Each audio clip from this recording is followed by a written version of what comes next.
Stop revising your life away. I mean, seriously, we have become a community where if we don't like something, we're just supposed to revise everything. We're supposed to revive on the spot. We're supposed to revise our past all the way back to the time when we were born. I mean, come on, guys, this is getting way too complicated. And then if you react, you didn't really revise in the proper way. Instead, let's forgive yourself. I mean, we're revising literally everything instead of just forgiving ourselves for the knowledge we had at the time the situation took place, knowing we did the best that we could with the knowledge that we had at that time. We're going down this rabbit's hole of my whole life has been one big mess because of this one incident. So I have to go back and I have to revise everything. Like we have to revise skin diseases. We have to revise abuse. We have to revise patterns of people not being there for us. So we're abandoned. When does it stop? Like the things that have happened in your life is what made you who you are. There are better things to do than revise your life away. So let's talk about what we can do instead of revise, which doesn't work for everybody. This is Susie, your beautiful Millionaire Swan Queen. Welcome back to the garden, my beautiful duckling. If you are new here, thank you for subscribing, smashing the like button, sharing my videos. If you are a returning subscriber, I love you so much for your support, subscribing, liking, sharing my videos. Either way, whoever's watching my videos, know that I love you. I am the best life coach with a 99.6% success rate in helping people get back together with the love of their life. It's not the only thing I do. I do specialize in it, and I am the best at it. If you'd be interested in working with me one-on-one, joining my paid Facebook group, Upscaling Your Money with Delivery Dawn, check out the links in the description below. So let's talk about revision. If you were to revise properly, the situation you are revising never happened. So let's do something silly and stupid. You want to revise that you've always had a fit, toned body. And I know that's not really silly and stupid because, you know, I have a little bit of a pooch. And this is why I'm talking about revising is not always the best tool, all right? So my ex-husband, you know, my little narcissistic ex-husband, got his tither and a dandy this weekend, and he was making derogatory comments about my stomach. Because it's not flat. My stomach has never been flat my entire life. So if I was to revise that I had a flat stomach, even before I had kids, it wasn't flat.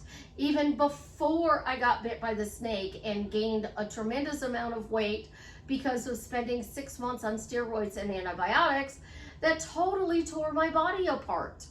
And then combined it with stress, not being able to eat anything other than grilled cheese and cheese pizzas for 6 years because of digestive issues due to the said snake bite. So now I'm supposed to revise I've always had a flat stomach. I don't know what a flat stomach looks like on my body. I've never stood in front of a mirror and saw a flat stomach. So how do I revise that? My mother-in-law used to make fun of me. She used to say my stomach went like this. Like I always had a flat stomach. It kind of curved in a little bit. You've never had a flat stomach. So I have to revise my ex-husband. I have to revise my mother-in-law. Oh, let's go back to my stepmother and her little games of you're not as pretty as my daughter. Oh, let's go back to, you know, gymnastics. The fact that my back arches a little bit further because I'm so flexible. I literally have an arch. I do not have a C-spine. So I have all of these things that back up the story of never having a flat stomach. So just going back and revising, I had a flat stomach. I need to do a generic. I've always had a flat stomach. But I have to be able to quote, according to manifesting, Imagine what that would be like. I don't have a reference point. So if you don't have a reference point, how do you revise something with a zero reference point? People are like, I've never been a millionaire. How do I feel like a millionaire? I've never been in a relationship. I've loved somebody from afar, but I've never physically been in a relationship. How do I revise that all my relationships are good? How do I revise that all the relationships I've seen have been toxic when I've not seen a good relationship? These are questions people come to me all the time. And they say, Susie, what do I do? I mean, I've been using revision. Well, revision and forgiving are similar, but they're different.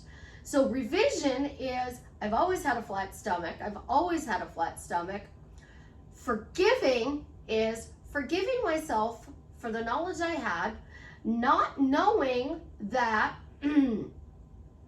I was creating anything other than a flat stomach by what people were telling me, not liking my body enough because, I was being body shamed, and then standing in front of the mirror going, well, what's wrong with my figure?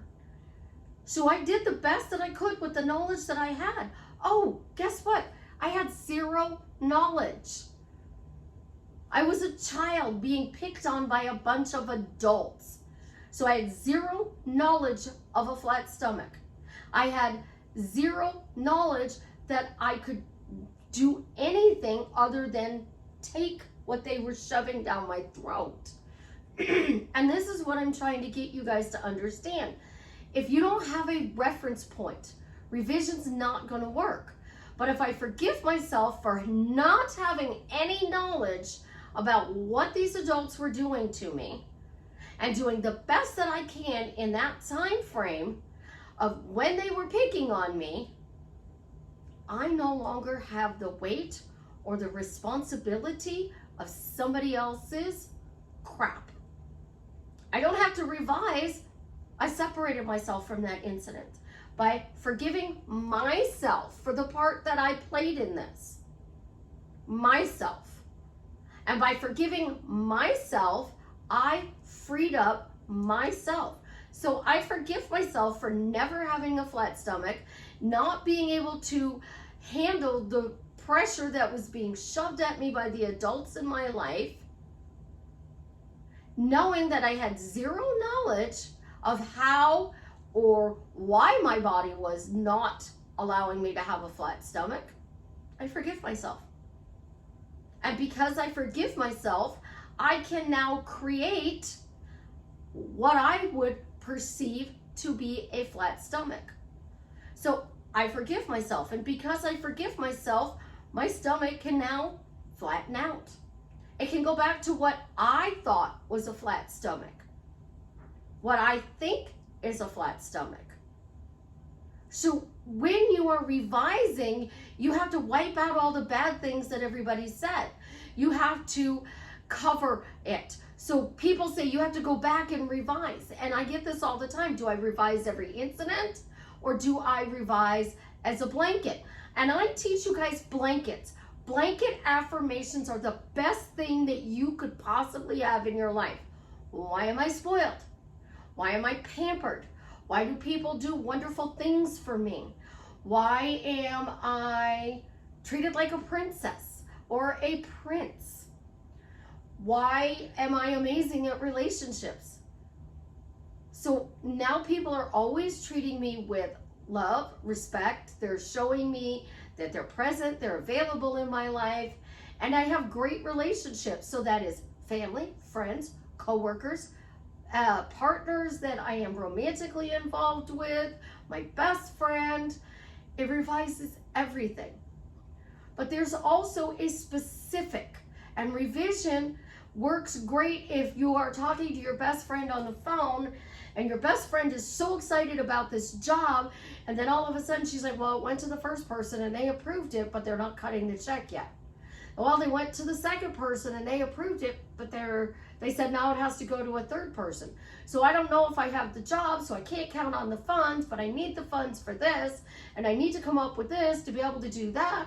That's when you can revise and say, you know what? my best friend got this job. And I remember when she called me so excited because they finally approved the job. And she was so relieved because it meant that she could do what she needed to with that money. Think about it. We are struggling in our everyday life. And then they're throwing in this tool of revision. So to revise is to forget the situation that ever happened. To forgive a person for something. So if I were to forgive my ex for his derogatory comments about my stomach this weekend, I'm not actually forgiving him. I'm forgiving myself for the part I took in his little tirade. And his tirade had nothing to do about my stomach. It was parental differences. And because we had parental differences and he could not argue the logic point of the parental difference, he attacked my looks. It's what a typical toxic person does. They can't argue this point, so they attack you so that you lose track, react, and look like the crazy person. Now, if I had to revise my ex-husband, oh my God. Like, I could spend years revising this man. But as soon as he does something that's normal for him that I revise, I got to revise again. And do the pictures go away? Does everything change? Like, we're being told that we can quantum jump right now and wake up tomorrow morning in our specific person's bed. Is it possible? Absolutely. The chance of people actually doing it are extremely slim because you would have to be so engrossed in that thought that your current reality disappears. You would have to be so engrossed in the new story that you're telling from revision that it wiped out all the way back to the day you were born. Instead, let's practice forgiveness. So my specific person violated my boundaries and I reacted. Well, forgive myself for reacting. I was upset. I shouldn't have reacted. I should have had a respectful conversation with them. So let's take an example of your specific person. You're on social media, you think that you two are back together, and you're on social media and somebody's liking his post and he's responding to some other person that you thought was the third party. And you reacted. Why are you responding to this person? Why is this person still on your social media? Why are you communicating? I thought we were back together. And then they don't talk to you. They don't respond. They don't say anything. So now you have to revise, you reacted. Instead of sending a message that says, hey, look, I saw something, I was really upset, I said some things I shouldn't have said, I've calmed down, I'm a total idiot, can we please sit down and talk? Like, I will tell you if I messed up. I messed up. Like, I totally messed up. I don't know how to fix it. Can you help me fix it? Or, you're right, I was angry and I said something I shouldn't have said. I can't take back what I said, but how do we go forward from here? Because you're going to spend 50 years with this person. And I know that's the number I use because that's typically what a lot of people want. They want to spend 50 years with this person. If you're 30, that's 80 years old. If you're 40, that's 90. If you're 50, you're going to live to be 100. But the thought of spending 50 years with the love of your life is actually pretty exciting. You want to have to revise every day of your 50-year marriage? Oh my gosh, he didn't come out of the bedroom wearing a purple shirt with the black slacks like I thought he was. I had envisioned him doing. So I have to revise that he did this. I have to revise that he didn't like what I made for breakfast. I have to revise that he decided to get on a no coffee kick. We can't have coffee in the house. Oh, I have to revise this. I have to revise he didn't put the toilet seat down and I sat down in the middle of the night and got a cold, wet butt. I have to revise that he came home late from work and smelled like another person's perfume. I have to revise this and no. Guys, it's just too much.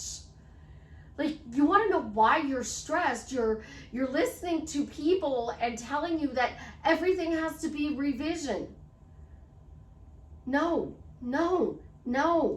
In my toolbox of manifesting techniques, revision is the last thing I grab. And I don't waste my time revising the past. Instead, I literally go, I forgive myself for the part that I played in this situation. Yes, I may have overreacted. Yes, I may have made the situation worse. But with the knowledge I had and the way I was feeling, I lost it. So I forgive myself for the part I played in this. Now comes the next most important thing. Do I want to continue this relationship? Whether it is your specific person, your parent, your sibling, your adult children, friends, family, coworker, a boss. Now I have the choice because I've forgiven myself. So once I forgive myself for my part in this situation, because I am so sorry, I do not create everything. If I did, I wouldn't create a client that made an appointment, rescheduled the appointment, then rescheduled the appointment. I wouldn't have created a client that has not been responding to me for 2 weeks. I've heard nothing from them for 2 weeks. I also wouldn't have other clients that have booked appointments, rescheduled. My clients wouldn't have booked appointments while I had COVID and pneumonia and had to reschedule. So they didn't create me being sick. I didn't create them missing appointments. So I forgive myself in whatever part I played in this situation. And I know that I am doing the best that I can, working from home, having internet problems, not having days off, finally taking a day off, and then everybody wants a session. They're like, well, it's Tuesday. Yeah, it's my day off. You guys get your days off, and if your boss made you work on your day off, would you be happy? No. Especially if you're not getting overtime. When you have to reschedule things, be respectful. Just like I was. I mean, everybody knew I was sick. I talked about it. So I need to revise being sick, except I didn't. I said I forgive myself for whatever part I'm playing in this.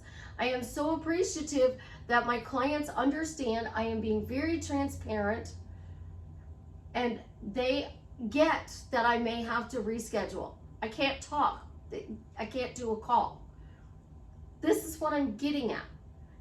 What are you actually creating? Besides sitting on the couch being so upset, overwhelmed because you're working a job and then you're having to spend the rest of your life manifesting and revising. Let's find different tools. Let's literally find a different tool. So let's start with I forgive myself. If you don't like that one, let's go to a gratitude. Like, I am so grateful that I have a roof over my head, that I have a beautiful car, that I have people who support me. So I get that what's been happening in the past is crappy, but because I have a support team, I'm now going to create a better future. So we can just put this in over here. Then I can go get a journal. I can get my tablet. I can open up notes on my tablet or go to Google Docs and I can create a document. And then I can tackle one project at a time. So I'm not very good at love relationships right at the moment. So I'm going to start with love relationships. And I'm going to write everything that I want in a relationship down on the page. And then I'm going to put a little star, or I'm going to put a smiley face with the heart eyes, because we're doing this on the tablet. So I put down everything I want in a relationship. So now I go look at this and I'm like, these are all the things I want from a relationship. So everything that I've had in the past, I put heart eyes next to. The things that I've not had are empty. There's no little heart eyes next to it. I'm like, okay, so is this a deal breaker? Well, it may not be. So now I have my list of what I expect out of a relationship. So now I can build boundaries. So I'm not spending my entire life revising this, and I can sit there and go, you know what? The love of my life is meeting and exceeding these things that I wrote down. I listed my boundaries and they are honoring my boundaries. And for a lot of you, boundaries are text messages. Don't get me started with text messages. They didn't text me. I text them and they're not responding. I text them and they're still not responding. They still haven't read my messages. And you're reacting. And now you're even angrier because they're not reading your text messages. And then you're sending more, and you've sent them. And there's a time frame on some of these apps where we can delete them. But you know, if it still came across my screen, I saw it, and you can't delete it because I already saw it. That's why I tell you guys, stop putting everything about your relationship on your specific person. Imagine you are sitting at home, just like me on the couch right now. Your best friend is in the chair next to you. So this is what we're gonna do. We're gonna pull up the chair. And we're gonna get one of the kids' little stuffed animals. Okay? This is Morphle. He looks like the cartoon from Morphle. So I'm sitting on the couch, and I'm sitting on my couch cross-legged, and my best friend is sitting in the chair next to me. So me and my best friend Morphle, and we're watching Netflix. And we have popcorn, we have other kind drinks, we can have pop, we can have tea, we can have Long Island iced teas, because I have Long Island iced teas. We can have ice cream. Whatever snacks you want. And you're sitting here and you're veg watching one of my favorite shows, Lucifer or Supernatural. Lucifer and Dean, you know, they're amazing.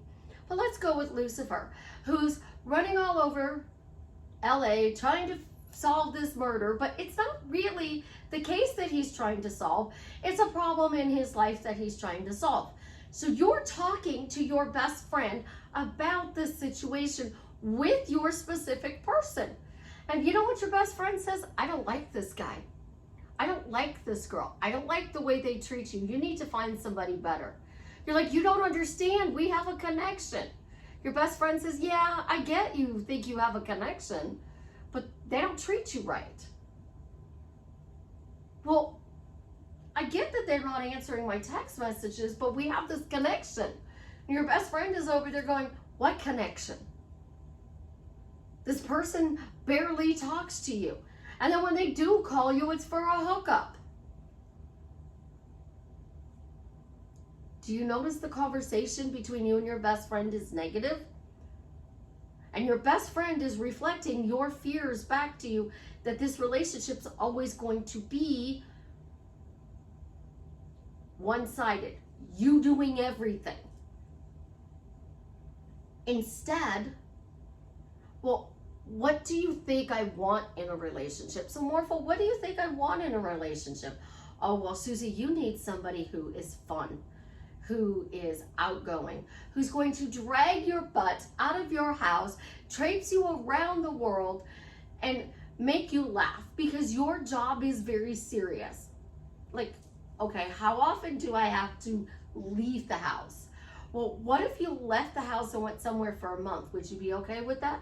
I don't know. Where are we going for that month?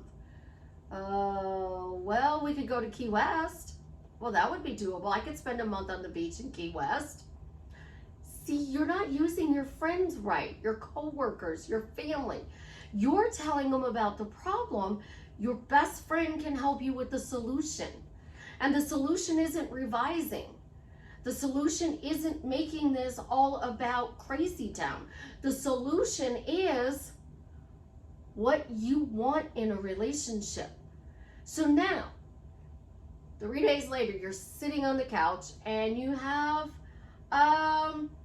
crackers and cream cheese and peanut butter, and you have Jello shots, because we're changing things up, and you're veg watching Netflix with your best friend, Morphle, and this time we're watching Supernatural.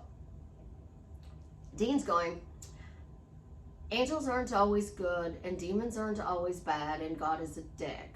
And your best friend goes, just like the people you date. Think about this. How many times are we having this conversation? We get into it with our friends, and they talk about what their partner's doing. You talk about what your partner's doing. But it's not the things you want them to do. It's the things that they're actually doing that you don't like. So you're going back and forth about all the bad stuff in your life instead of, how can I make this relationship better? What do I need to focus on? Because your best friend hears everything. So what do you need to focus on? Well, you need to focus on why you want this relationship. Stop revising. Why do you want this relationship? Well, because we have this connection. What about this connection makes you feel pampered, spoiled, treated like a princess or a prince? Because those things make a difference. Well, it makes me feel, spoiled when they text me all day long. So why? Why does texting make you feel spoiled?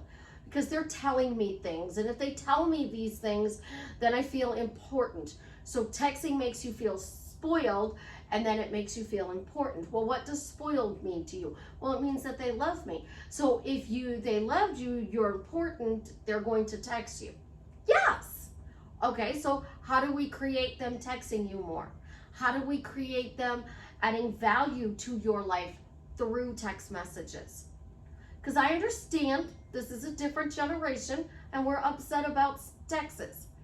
But instead of focusing on what is going on, I want you guys to stop revising, forgive yourself, and focus on what you do want. Because Morphle can't change anything. And you notice Morphle is this cute little beautiful stuffed animal. I got him for Chance for Valentine's Day. Ophelia has a unicorn version. But if you haven't seen the cartoon, Netflix has it. It's called Morphle. He morphs into different objects. So he can be a truck. He can be a plane. He can be a garden hose. He could be whatever he needs to be to help solve whatever's going on in cartoon world. But you're not using the right tools if all you're doing is revising your life away. So I had a shitty childhood. I had step-parents who treated me like crap, a mother who didn't want me, a father who tried to come back but was told no, and then he passed away, so, that ended that. And then I had a toxic ex-husband. It's a pretty shitty childhood. Pretty shitty. Pretty shitty marriage. But I'm not stuck in it. If I was, I wouldn't be here teaching you guys. I'm the classic example of, why aren't you a drug addict or an alcoholic? Why aren't you blowing up at people left and right? Because I changed me. I found reasons to be happy for me, myself, and I. Because I talked to my best friend. And yes, I vented and I would say what the problem was. And my best friend would say, I don't like the way he treats you. And I'd say, well, you don't see. They're like, but what I see, and I would listen to what they had to say. Not the criticism, but what they genuinely had to say when you stepped back and let them talk. As your coach, you guys all want to tell me the situation that's going on. And you want to spend an entire hour talking about the situation. I want to spend an hour finding a solution to why this relationship gets better, why your job gets better, why your finances get better, why you get a better grasp on your health, your weight. And for those of you who say, I can't do weight because I have a little pooch on my tummy, You know what? I don't have a Susie. Like, I don't. Susie can fix anything in her friends, family, co-workers' lives. But I don't have a Susie to Susie. So there are things that I prioritize in my life. And you know what? The fact that my stomach isn't flat, I don't prioritize that. It's irrelevant to me. If a guy likes me, he likes me. If he doesn't like me, he doesn't like me. It's not because of my stomach. It's because I talk too much. And eventually they're going to realize that I talk too much. And they either get used to it, they find a way for me to shut up, or it doesn't work out in the relationship. So a guy says 10 words. I can fill in 1,000. Like, y'all know my videos, they're not short. It's because I want you to understand that just giving you a technique isn't going to change your life unless you know how to implement it, the way to implement it, and other options that would be better. So let's use our best friends. Let's use that notebook. Let's use that scripting to change what we want. So what makes you feel loved? What does this person do that makes you feel loved? Instead of revising, what makes you feel loved? What does this person make you feel that you have this connection? What does this person do that adds value? What does this person do that keeps your boundaries honored? Those are the things that you need to write down and focus on, because Morphle can't change until you get clear on what that change is. So Zendaya would say, I want somebody who's serious and funny. Well, what does serious mean? What does funny mean to you? Because those are blanket statements. That's not specific. And I'm going to get into this for the next video about everything works out for me. Because I started that. I did not know Abraham Hicks used to say that everything works out for you. I started that 3 years when I told people you had to say manifesting works and say that everything works out for me easily, effortlessly, in the most fun and adventurous way. We dropped adventurous because it was causing problems in my life. But I still say everything works out for me easily, effortlessly, in the most fun way. Because I don't want to get hurt and become a billionaire. I don't want to get hurt and lose a limb to get my specific person back. I want things to show up in a fun way. My life is too serious. I need fun. So when we're doing this, we have to focus on our end. What is your end? Because when you get clear, then you can say, oh my gosh, this person's doing this, this person's doing this, this person's doing this, and I'm focusing on the lack of response on a text message, but I have 99 other things on my list that they are achieving. But because they're not texting you, you feel unloved. It's all about finding the balance in our relationship with what we expect this person to do. So Morphle changes because I got clear. Morphle becomes the best boyfriend ever because I got clear. And when I get clear, they can show up. But when I'm sending out, they're constantly texting me. I'm ghosted. Text, ghosted, text, ghost me, text me, ghost me, text me, ghost me. They're so confused. They don't know what to do. So they look at your message and they're like, what do I do? So they do nothing because they don't know which response you want. So instead of revising your life away and your relationship away, sit down, do the work, get clear on what you want, and build a future.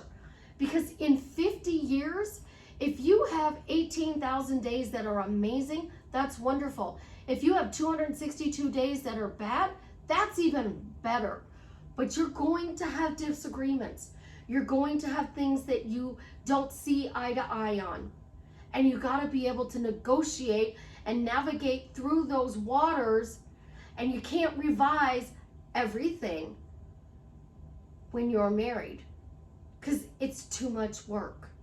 I love you guys. Have an absolutely positively amazing day.